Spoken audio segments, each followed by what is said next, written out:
नमस्कार दोस्तों। उत्तर प्रदेश से दिल दहला देने वाली खबर सामने आ रही है।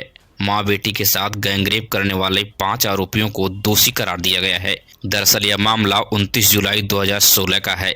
एक परिवार अपनी कार से नोएडा से शाहजहांपुर जा रहा था। तभी बुलंदशहर में कुछ लुटेरों ने रोड पर भारी वस्तु फेंककर कार को रोक दिया और फिर कार से निकालकर मां बेटी को खेत में ले जाते हैं।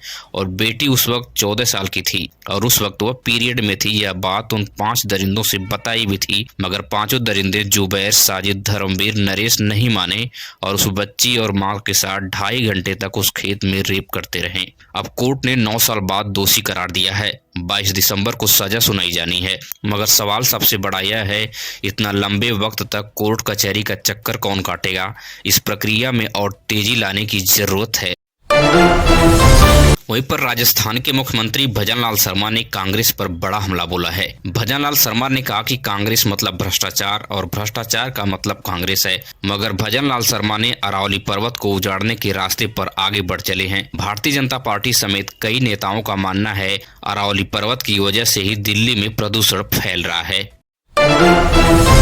वहीं बांग्लादेशियों द्वारा जिंदा जलाकर मार देने वाले दीपचंद दास का वीडियो पुलिस स्टेशन से सामने आ गया है। दरअसल पुलिस स्टेशन में दीपचंद दास ने बताया कि हम अपने फैक्ट्री में एक कार्यक्रम में मंच से बस इतनी बात कह दी थी कि ईश्वर एक ही है, बस सबका नाम अलग अलग होता है। बस इतनी सी बात के लिए बांग्लादेशी पुलिस ने बांग्लादेशी आतंकवादियों को दीपचंद दास को सौंप देती है। फिर इन आतंकवादियों ने उन्हें बेरहमी से मारकर और जिंदा टांग कर जला देते हैं। इतनी बड़ी घटना हो जाने के बाद मगर न कोई मानवाधिकार सामने आया, न ही भारत देश के प्रधानमंत्री नरेंद्र मोदी के मुंह से एक शब्द निकले। वहीं पर भारत ने ओमान से पुराने रिटायर्ड जगुआर फाइटर जेट लेने की डील पक्की कर ली है। मोदी के ओमान दौरे के बाद इस डील पर मुहर लगी। दरअसल ओमान से भारत सरकार पुराने जगुआर फाइटर के पार्ट्स को लाने की तैयारी कर रही है, ताकि भारत में मौजूद जगुआर फाइटर जेट के कल पुर्जे बदलने में आसानी हो सके। अगर पार्ट मौजूद रहेंगे तभी तो बदला जा सकेगा। वहीं बिहार में बुलडोजर से लगातार गरीबों के घर को अवैध कब्जा के नाम पर ढाहा जा रहा है। यह वीडियो सीतामढ़ी जिले के परिहार विधानसभा क्षेत्र से आई है। इस वीडियो में दिख रहा शख्स जो है बीजेपी का कार्यकर्ता बता रहा है और अपने आप को बीजेपी का महामंत्री बता रहा है और यह कह रहा कि फिर भी बिना नोटिस के मेरे घर को पूरी तरह से बुलडोज कर दिया गया। यह कार्यकर्ता आज खून की आंसू रो रहा है कि मैं इतनी शिद्दत से बीजेपी को समर्थन किया और सालों से करता आ रहा हूं, लेकिन आज मेरे घर को पूरी तरह से बुलडोज कर दिया गया। इस वीडियो में आपको साफ साफ दिख रहा होगा कि यह कितने दुख से गुजर रहा है। वहीं पे चाइना ने एक ऐसे रोबोट को बना डाला है जिसमें वह भयंकर आग में घुसकर भी आग को बुझा सकता है।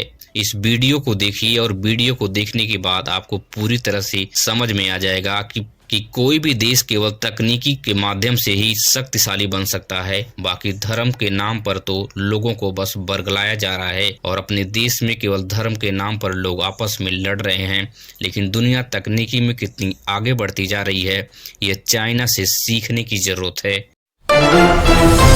वहीं चाइना ने एआई की मदद से एक ऐसे कैप्सूल को बना लिया है जिसकी मदद से पेट की जांच जो है केवल 8 मिनट में ही की जा सकती है। आप बस इस कैप्सूल को निगल लें और 8 मिनट तक इंतजार करें और टेस्ट का काम पूरा हो जाएगा। न ही कोई ट्यूब या न ही कोई एथेंसिया की जरूरत पड़ेगी।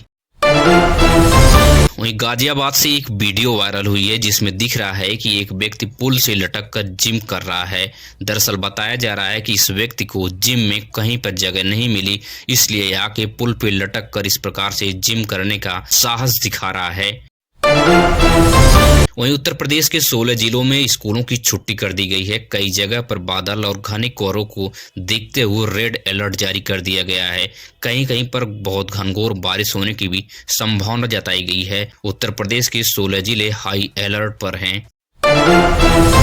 वहीं पर अग्निवीरों को सरकार बहुत बड़ा तोहफा दे दी है। पूर्व अग्निवीरों को बीएसएफ कांस्टेबल भर्ती में 50% तक आरक्षण मिल गया है।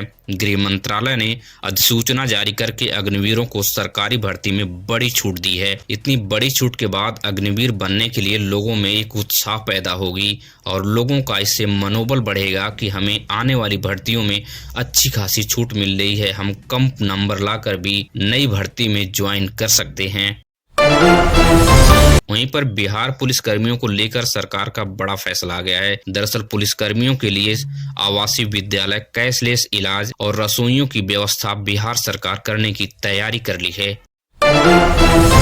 वहीं पर महाराष्ट्र के नगर निगम चुनाव में बीजेपी बढ़त बना ली है और यहां पे बीजेपी की काफी सीटें निकलकर सामने आ रही हैं, जिसको लेकर राहुल गांधी के ऊपर बड़े सवाल खड़े हो रहे हैं, क्योंकि राहुल गांधी ने वोट चोरी का मुद्दा महाराष्ट्र में बहुत बड़े पैमाने पर उठाया था, जिसे लेकर काफी आज खिल्लियां उड़ाई जा रही हैं कि आखिर नगर निगम चुनाव में कांग्रेस क्यों बड़ी प्रदर्शन नहीं कर पाई। दरअसल पोस्ट ऑफिस के इस स्कीम के तहत आप 5 साल में 14,49,034 रुपए घर बैठे कमा सकते हैं। दरअसल पोस्ट ऑफिस के NSC स्कीम के तहत सालाना 7.7% ब्याज के तहत आपको अच्छा खासा ब्याज दिया जाता है। 1,000 रुपए से इसमें पैसा जमा करना आप शुरू कर सकते हैं, मगर अगर आप एक मुश्त 10 लाख रुपए इस स्कीम में डालते हैं तो 5 साल में आपको 4,49,034 रुपए आपको ब्याज के रूप में मिलने वाले हैं और मैच्योरिटी के साथ आपको 14,49,034 रुपए आपको हाथों हाथ मिल जाएंगे।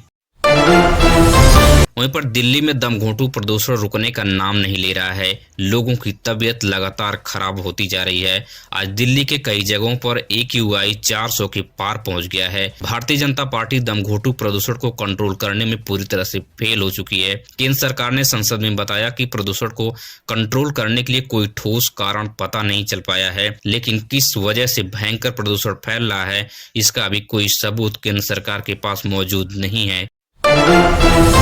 वहीं पर T20 वर्ल्ड कप खेलने के लिए टीम इंडिया ने ऐलान कर दिया है। सूर्य कुमार यादव की कप्तानी में यह वर्ल्ड कप खेला जाएगा। पूरी टीम की लिस्ट जारी कर दी गई है। वहीं पर नीतीश कुमार के हिजाब खींचने के विवाद में नया मोड़ आ गया है। दरअसल झारखंड के मुख्यमंत्री हेमंत सोरेन ने बड़ा ऐलान कर दिया है। डॉक्टर नुसरत को 3 लाख की सैलरी, मनचाही पोस्टिंग और सुरक्षा का बड़ा इंतजाम करते हुए ऑफर दिए रहे हैं। झारखंड सरकार का कहना है कि झारखंड में उन्हें सेवा देना पड़ेगा। अगर वह चाहती हैं तो यहाँ पे आके सेवा दे सकती हैं, उनको इतनी सारी सुविधाएं दी जाएंगी। वहीं पर नगीना सांसद चंद्रशेखर आजाद ने बांग्लादेश में की गई निर्मम हत्या दीपचंद दास के मुद्दे पर CM योगी आदित्यनाथ को चेतावनी दी है कि बड़े स्तर पर इस मुद्दे को उठाया जाए। इस मुद्दे को लेकर मुस्लिम समाज में नगीना सांसद के खिलाफ जो है नाराजगी जाहिर की है। वहीं पर जियो एयरटेल VI ने मोबाइल रिचार्ज प्लान को बढ़ाने का मन बना लिया है। बहुत बड़े पैमाने पर यहाँ पे बढ़ोतरी देखी जा सकती है। अगर आपने वीडियो को यहाँ तक देख लिया, इसके लिए आपको दिल से शुक्रिया। अगर आप देश और दुनिया से खबरें देखने में दिलचस्पी रखते हैं तो आप हमारे इस चैनल को सब्सक्राइब कीजिए। मिलेंगे इसी तरह की नई वीडियो में। धन्यवाद।